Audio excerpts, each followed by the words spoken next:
This episode of Tekzilla is brought to you by GoToAssist. Our beloved Rev3Games crew went to Pax Prime in Seattle and got to demo the Oculus Rift. Now, birching technology makes me nervous because it feels so 1997.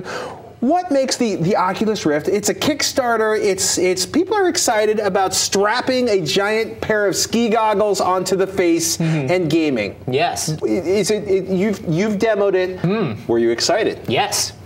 So Oculus Rift, 3D gaming or just immersive gaming? Oh, it's just immersive gaming. Just immersive. No, it's a head tracking display. You know, it's got the 6 degrees of motion, right, and then it's got the full-on 3D, and it's made specifically for the gaming community. So I hear a noise on my left. I turn my face because I've got the big glasses on. Yeah. Now I turn towards the thing. I shoot it. I mean, who's going to use this the most? I mean, are we talking, you know? This feels like it's most built for people who like 3D first-person shooters. Which would explain why a certain gaming legend is so excited about it. Yeah, Carmack is basically the reason this thing took off. Really? John Carmack saw it on a 3D enthusiast forum. He saw Palmer Luckey, who's the inventor, post it there and was like, "This looks pretty good. Will you send me one?" And the guy was like, "Yes, because you're John Carmack."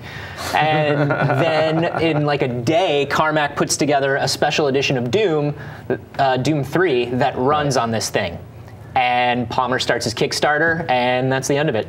So the end of it, I think, is maybe if it actually ships, right? Yeah, so I'm really confident in the fact that this thing is going to come out. Right now, the Kickstarter was for the developer version of the Rift. So for $300, you get a dev kit that lets you make games for the Oculus Rift. That's cool. And that's going to be out in December, with the retail version to follow. We should point this out. You're looking at the Kickstarter page for the Oculus Rift. They wanted $250,000 to get this off the ground. They got $2.437 million. So funding is probably not going to be the issue. No, funding is not an issue. I don't think there's any issue in terms of the product development side. Right. And I don't think they've got their CEO used to be one of the head guys at Gaikai. Okay. So they have a lot of connections in the gaming industry. I sat down and I played with the hardware. It's freaking rad, man. This thing is super light, a little heavier than my glasses, but not much heavier. That's a big deal. The field of view on it is, you have full peripheral vision. That's super important. Wow. We haven't really seen that in VR glasses yet. And the other deal is it just tracks motion so fast and so accurately. And Palmer was talking about how the reason it's able to do that is because of mobile devices, accelerometers they cost nothing now. Small, high-resolution displays cost nothing now. Wow. So they're able to put technology into these things that 5 years ago just didn't exist. So, you know, the classic, like, 2 in the morning infomercial, put on these glasses. It's like having a 70-inch widescreen TV, except they're like 640 by 480. How did this feel, actually? Was the resolution good? Feels really good. So the first thing you got to know is the resolution is 1280 by 800, and that's split between the 2 eyes, right? So you're looking at 640 by 800 per eye. Now, with what they're doing, they're using these kind of, they're not exactly curved correctly, the lenses that are in there, and so what happens is it pushes most of the resolution towards the center of your field of view. That makes sense. And then bigger pixels on the outside. So it looks really crisp and clear. I'm not going to tell you it looks like real life. It doesn't look like real life. And they want to get higher resolution going by the time they get to retail, but if they released it the way it is now, it would be totally fine. Because one thing that an engineer told me before about 3D is the second something is in 3D, your brain starts to fill in a lot more detail than it would with a 2D, because that depth tells your brain that something is really there. Okay. So you start filling in more gaps. I'm not staring at cave painting, I'm trying not to be eaten by piranha. Exactly. Okay.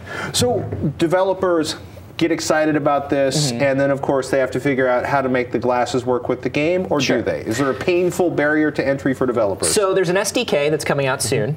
The developer version is going to be as close to retail as possible, Palmer says, so it should be fairly easy. Carmack said that he put Doom together in a day, but he's Carmack. Right. So it should be fairly easy for developers to add this in, especially if your game is made for 3D anyway. There are some interesting things that they have to take into account, like things like blowback. like when you shoot a shotgun or a rocket launcher and your character slides, you can't do that as much because people will get motion sick. Oh, that would be bad. So there's a lot of stuff where they're working with developers to figure out how to exactly make it work. There are some features that are missing that I think they're looking to the community to fill in. So you sit down, you put on the Oculus, your head moves, right? And you know, it's falling, you can go like this. The first thing everybody tries to do is trick it, right? Ha! Like, no, you can see, it's back there, dude, it's fine. The refrigerator light is on. Yeah, but what you can't do is, towards the end of the Doom demo, an imp throws a fireball at me. And I'm so into it, I go like this, right? But of course, you don't move. The character doesn't move. The character goes like this. So I just look down and let the fireball hit me in the brain.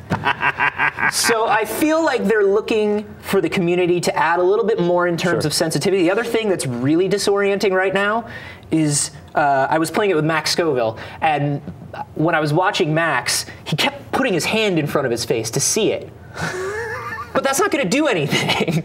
So I think, you know, optimally, like, you would want gloves, or you would want some sort of Kinect or something like that, like for the Xbox, where they're working together to give you that fully immersive control. And I think by giving it to developers first and letting the community figure out the cheapest, best way to do that, they're going to save themselves a lot of R&D time. Pax Prime. What are your favorite 3 things from Pax Prime? Oh my gosh, my favorite 3 things, the Oculus is definitely one of them. Okay. Second would be Dishonored, the new Bethesda game, which is this kind of very weird, Wachowski, steampunky, Bioshocky, stealthy action game, which is amazing. And then the third thing is a game called Super Time Force, which is like Contra, but super hard, and every time you die, your character is wearing time travel armor, so you go back 20 seconds and play along with the replay of yourself, but you can do that infinitely. So you're playing along with 20 replays of yourself to get through really hard parts, but then they all disappear because they were only there for so long before they died, right? It's really weird. It's really weird to wrap your head around, but you guys go watch the video of it. This is my happy Muppet face. Yeah, it's amazing.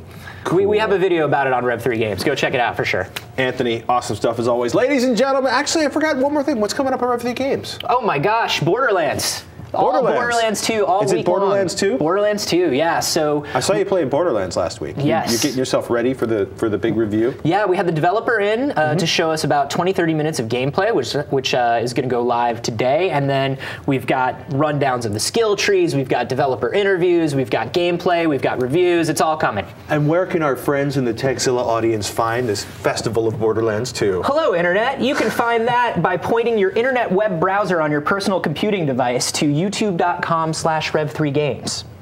He's a good boy. Go visit his website. Anthony, awesome stuff as always. Thank you, Ladies and gentlemen, we got more Tekzilla coming right up, but before we do that, let's take a moment to thank one of our sponsors. IT is challenging enough when your team is all in the same office. Scatter people around this country or around the world, things get crazy because you're trying to support members that work remotely. That's why you need GoToAssist by Citrix. You can take control of your entire IT world from one simple cloud-based platform.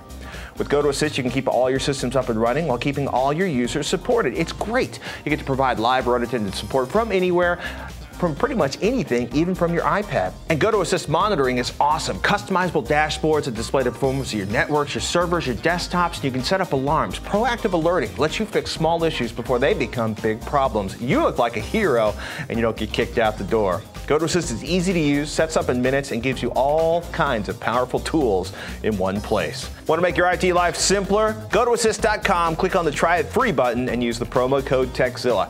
GoToAssist.com, promo code Tekzilla. GoToAssist is going to make your life in IT a lot more fun, or at least a lot less painful. That's a good thing.